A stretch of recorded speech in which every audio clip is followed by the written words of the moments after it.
John Prescott, Lord Prescott, has left the building. They don't make him like that anymore, do they? He was a one-off, one of a kind. And, you know, when Labour won in 1997 and with Tony Blair as, obviously, Prime Minister and John as Deputy, they were the perfect combo, really. I mean, one of the sayings at the time was about, you know, New Labour was about traditional values in a modern setting. And in that sense, John represented those traditional values. And I think it's been understated, his importance to that partnership and what it meant. And there's so many stories about John. I think earlier on the programme we were talking about the punch. I think it was one of those ones where I'm sure all the people, the apparatchiks in the Labour Party, was a sharp intake of breath thinking, oh, my God, how's this going to go? But the public were behind him. And I know... Just to remind viewers, this was during the May 2001 election campaign when a chap called Craig Evans, who was a farm worker, threw an egg as Prescott stepped off the Prescott Express campaign bus.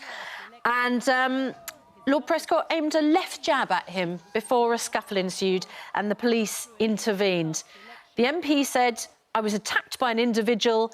In the melee that followed, I clearly defended myself. Absolutely. You wouldn't get away with that. No. You just... That Do you would think be... not? Really? I don't think so. Oh, but he was... He didn't have any time to think. True. It was a physical reaction. Yeah, and it was his muscle memory, because I think he boxed at school. And I was saying earlier, and I spoke to him about that sometime later in an interview, and what he said to me was that he didn't know it was an egg. No, of course. He was thrown with such force at point-blank range. He thought somebody had punched him in the ear, and the shell went in, the hard shell, into his ear, and it really hurt.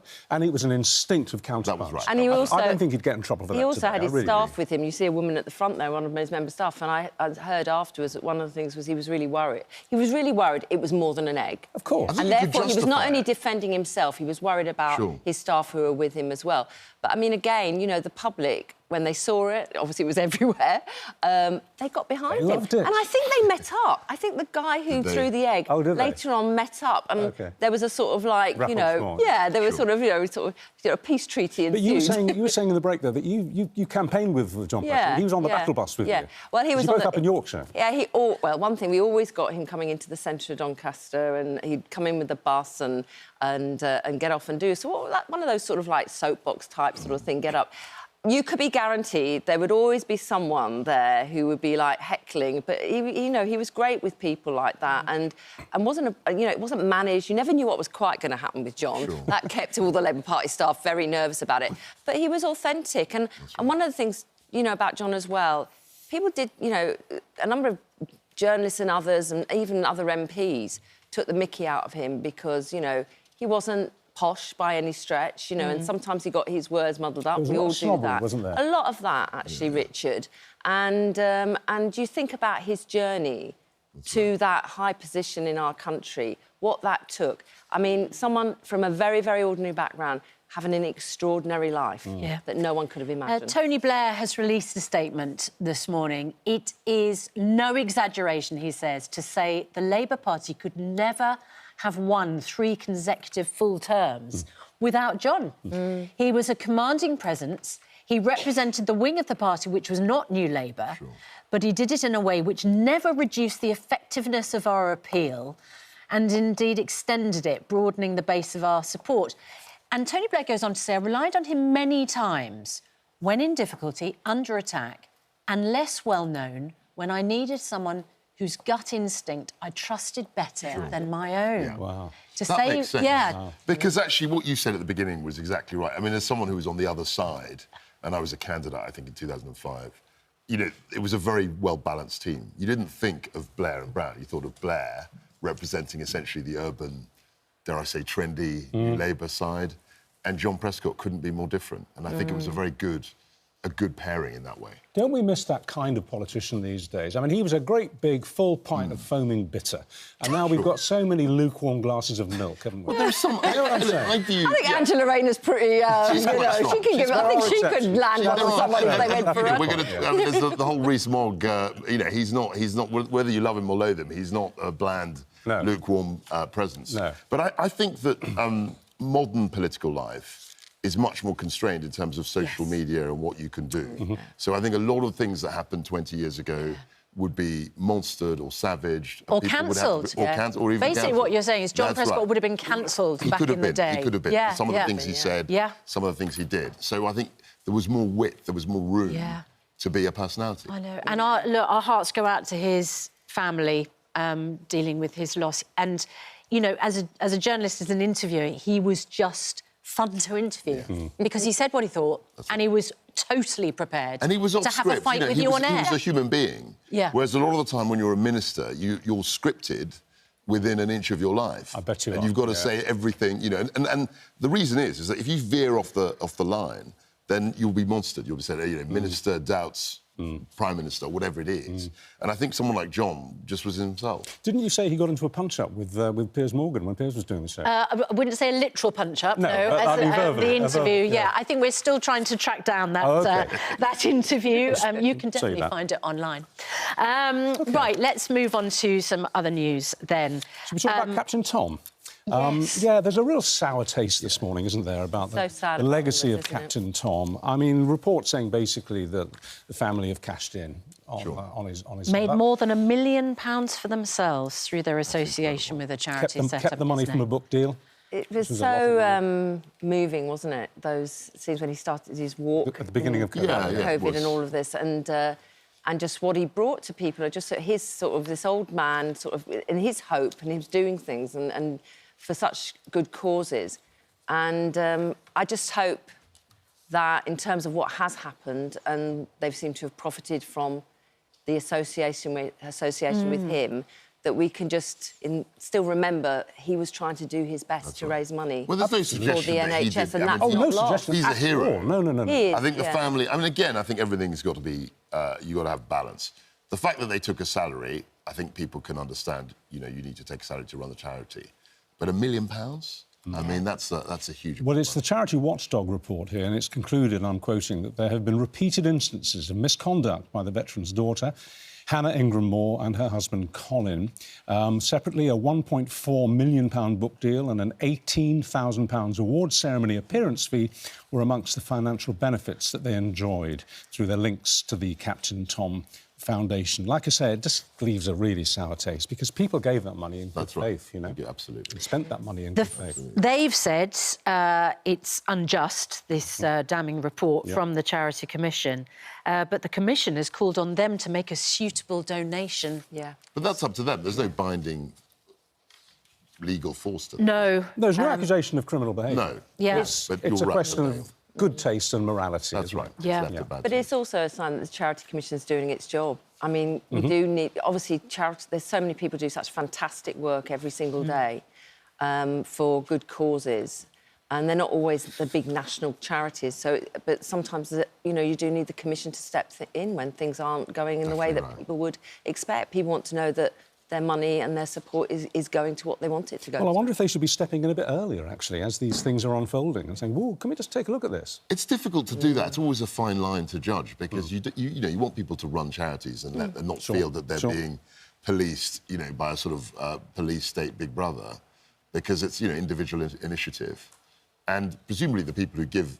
There should be transparency, which I think the Charity Commission promotes, so that people who give the money can know ultimately where it's come from. But I think they've acted in a timely way. Actually. Yeah, the Captain Tom Foundation said they're pleased with the Charity Commission's unequivocal findings regarding the Ingram-Moores misconduct, and we join the Charity Commission in imploring the Ingram-Moores to rectify matters by returning the funds due to the foundation so that they can be donated to well-deserving charities as intended by the late Captain Sir Tom Moore. We hope they do so immediately and without the need for further action. Hope so. British explosive munitions landing and detonating on Russian soil for the first time since 1919. This is a big deal. Yeah. These are the Storm Shadow missiles. A number of them reportedly fired yesterday from Ukraine deep into Russian territory at specific targets. This is clearly calling Putin's bluff, the nuclear bluff that we were discussing yesterday. Do you think it's a wise move? I think that in terms of our supply of missiles and tanks and what have you, in some ways it's been inevitable the longer this has gone on. And one thing that we need to be clear about is those missiles. There's quite clear sort of conditions on their use. They are about military targets rather than in what we've seen from the Russian side, which is going into communities, into civilian populations. But I think in some ways, in terms of our support for Ukraine, part of our support is providing them with the ammunition to do the job and sustain themselves. Despite Putin's threats that he would regard that potentially as a reason for a nuclear comeback. I'm not underestimating, you know, this is something we haven't had, and you've mentioned 1919. But in some ways, I think it was going to be an inevitable consequence of this war and how it's progressing. It's chilling. So I think what's happened, the main thing that people are worried about or concerned about in terms of uncertainty is what happens when Donald Trump gets into the White House. Well, it's funny you say that people are worried about that, because he says he's going to end the war on day one. So if he's going to... We don't know how he's going to do that. And the thing is that Ukraine have to be in the strongest possible position at the moment when Donald Trump becomes president. Because if they're in a weak position and he comes in and tries to broker a deal, they're on the back foot, and whatever deal is brokered could be bad for them. So I totally understand why the allies of Ukraine, and we're one of the foremost allies, want to make sure that Ukraine is in the best possible position ahead of the new presidency. And Donald Trump has said, you're right, that if he comes in, it'll be over in a day or 24 hours. But the truth is, that's what Putin said. That was sort of what Putin said when he went into Ukraine. I think he said 3 days. You know, well, OK, let's give him 72 hours then, in that case. But he has failed, because he thought it was going to be a walkover when he went into Ukraine this time. And therefore, you know, you're right. It's about, when it comes to... At some point, there will be negotiations, I'm sure. And so it's about making sure that Ukraine isn't the weakest partner. That's right. Yeah. That's exactly right. I still find it strange, the difference in the election over there compared to an election here. When we have an election here, the new Prime Minister takes over the next day. Yeah.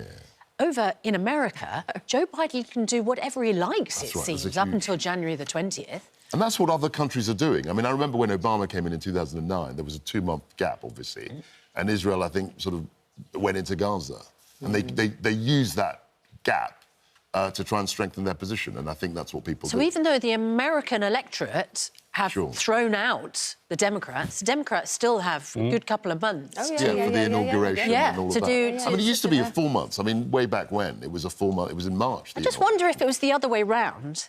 If the Democrats had won, and, you know, back in 2020, and Donald Trump used his last 3 months to sort of, you know, launch missiles against a country, whether the Democrats would think that that was OK. But that's just the way... I mean, I don't think it's in the Constitution, the dates, but it's pretty much firmly... No, I understand that. And there's a transition period. But it's also because they have all these jobs for lots of different people, which is different to ours. Our civil servants... I mean, they do have a type of civil service in America, but there's a lot of political jobs that need to be divvied up and shared out and pointed and go through sort of hearings and confirmation business. So you end up with this lag. But you're right, it is quite weird because, I mean... You know, Biden, within certain limits, can do what he wants. Right. He's still president. Yeah. Speaking of Storm Shadow, you'd be forgiven for thinking that maybe a few of these Storm Shadow missiles have gone off track and landed on Britain's roads, the number of craters that we have to negotiate. The number of potholes... This is a story this morning. The number of pothole compensation claims made to councils in Britain have doubled in 1 year. That's according to the RAC. Their research has found... Get these figures. Listen to this.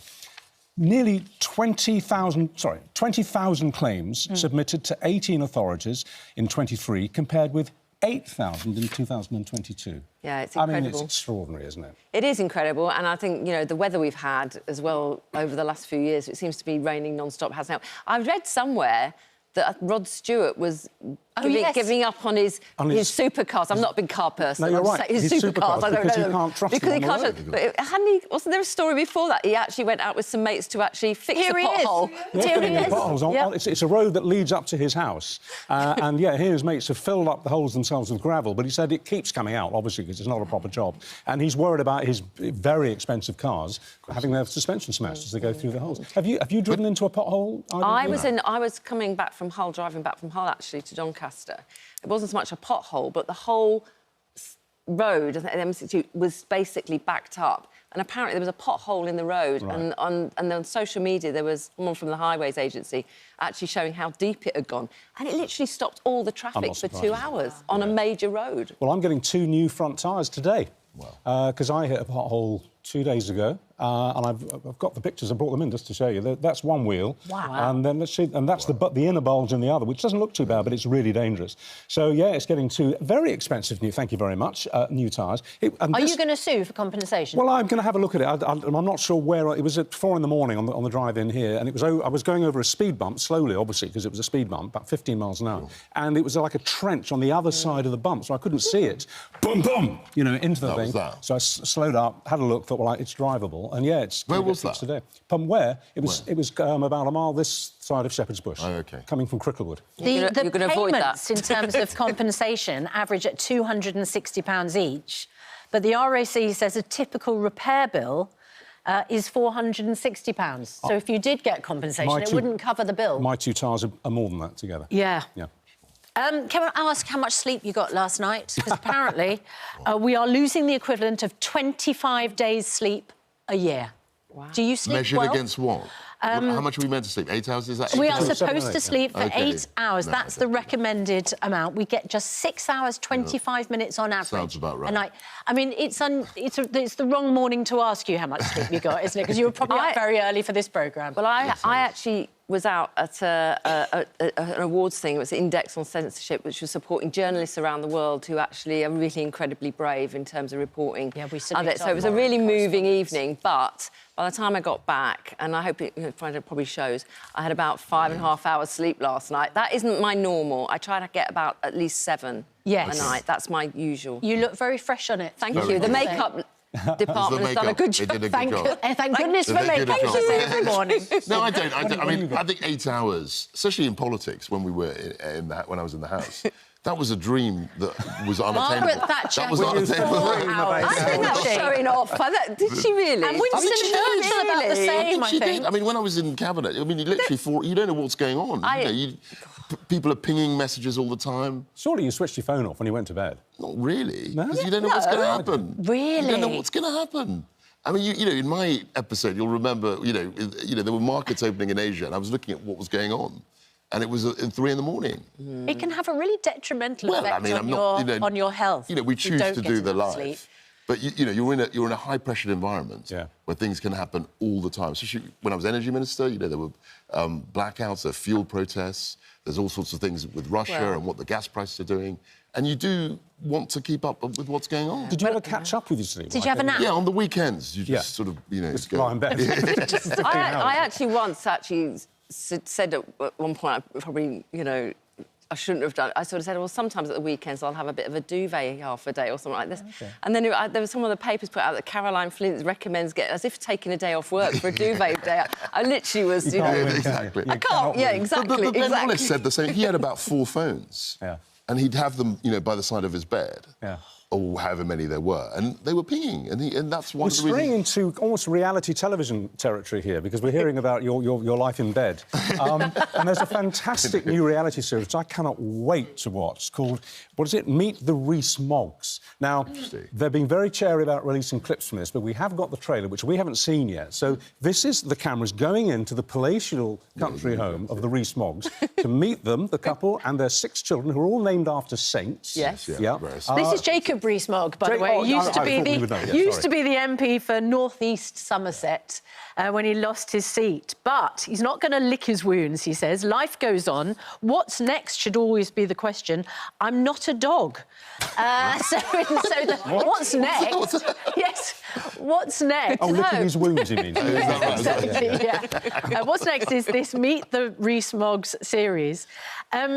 Let's find out what it will be like to enter into the home, the Somerset mansion of the Rees-Moggs. And we haven't seen this yet, so let's have a look.